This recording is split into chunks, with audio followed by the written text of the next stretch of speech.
Ya, di tengah gejolak yang terjadi terkhusus kondisi global yang berimbas pada dinamika perekonomian penuh tantangan saat ini, ternyata negara yang tergabung dalam ASEAN justru dinilai ekonominya akan cerah dengan pertumbuhan ekonomi stabil dan terus bertumbuh menurut Lembaga Moneter Global.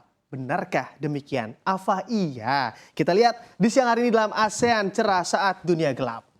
Nah, ini kita amati begitu ya kabar teranyar dan cukup memberikan optimisme bagi negara ASEAN di mana Direktur Pelaksana Dana Moneter Internasional atau IMF, Kristalina Georgieva memuji pertumbuhan ekonomi ASEAN yang kuat serta pihaknya pun bersikukuh ASEAN harus melanjutkan pertumbuhan ekonominya secara dinamis. Di mana bahkan dirinya juga menilai kondisi perekonomian ASEAN bak titik terang di cakrawala yang kini sedang meredup. Karena melihat pertumbuhan global tahun ini yang sebesar 3% atau jauh lebih rendah ketimbang pertumbuhan ekonomi ASEAN yang diperkirakan akan mencapai angka 4,5 hingga 4,6% di tahun ini.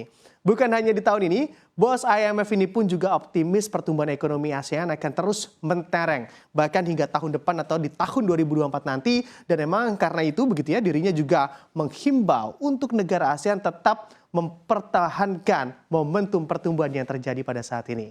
Seperti halnya atau jurus yang dihimbau begitu ya, atau ada 3 jurus yang memang untuk mempertahankan dari segala macam tantangannya.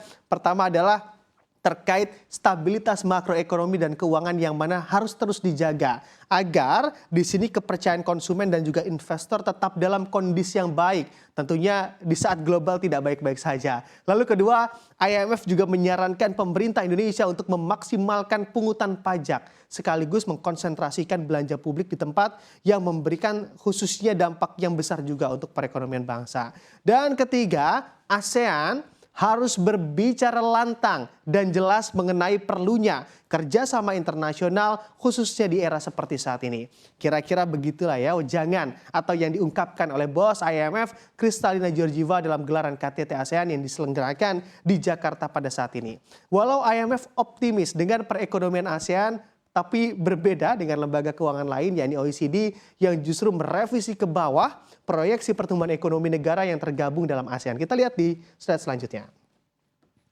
Nah, Anda kita mengamati pernyataan dari OECD ataupun tadi begitu ya kalau kita bandingkan dengan IMF yang memuji-muji terkait ekonomi ASEAN, tapi ternyata berbeda dengan OECD dengan atau Organization for Economic Cooperation and Development yang tentunya atau beberapa waktu terakhir ini justru merevisi ke bawah proyeksinya terhadap PDB ASEAN. Dalam waktu dekat ini OECD merevisi pertumbuhan ekonomi ASEAN menjadi hanya 4,2% saja atau turun dari perkiraan pada bulan Maret lalu kalau kita ingat yang angkanya tentunya lebih besar di angka 4,6%. OECD menilai ataupun melihat begitu ya revisi ke bawah proyeksi PDB ASEAN ini lebih dikarenakan memang masih banyaknya tantangan dari perekonomian global yang berimbas pada ekonomi negara di ASEAN seperti halnya ada atau penurunan harga komoditas pangan dan juga energi yang pasti nantinya juga akan berdampak pada menurunnya kinerja ekspor. Andai sudah begini tentunya neraca perdagangan suatu negara pun pasti akan melorot dan juga berdampak juga bagi perekonomian dari negara tersebut. Terkhusus untuk Indonesia pun OECD menilai di tengah tantangan ataupun saat ini kondisi tahun politik yang akan dilalui Indonesia, tentu para investor juga cenderung wait and see di tahun pemilu atau pesta demokrasi yang akan dihelat oleh Indonesia. Lalu bagaimana kondisi ekonomi ASEAN apabila dibandingkan dengan ekonomi negara di kawasan lainnya? Katanya kan tadi kan cerah begitu ya di saat yang lainnya redup. Apakah memang secerah itu? Kita lihat di slide selanjutnya.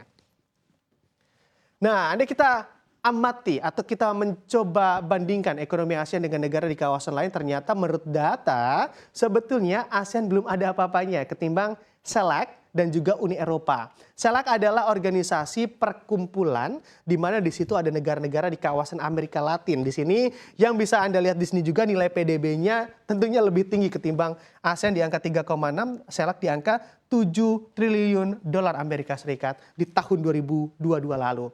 Akan lebih kecil lagi tentunya apabila PDB ASEAN ini dibandingkan dengan Uni Eropa yang memiliki PDB sebesar 16,65 triliun dolar Amerika Serikat dibandingkan dengan 3,6 triliun rupiah, maksud kami 3,6 triliun dolar Amerika Serikat tentunya tidak ada apa-apanya angkanya atau jauh sekali, lebih kecil dibandingkan negara di Uni Eropa.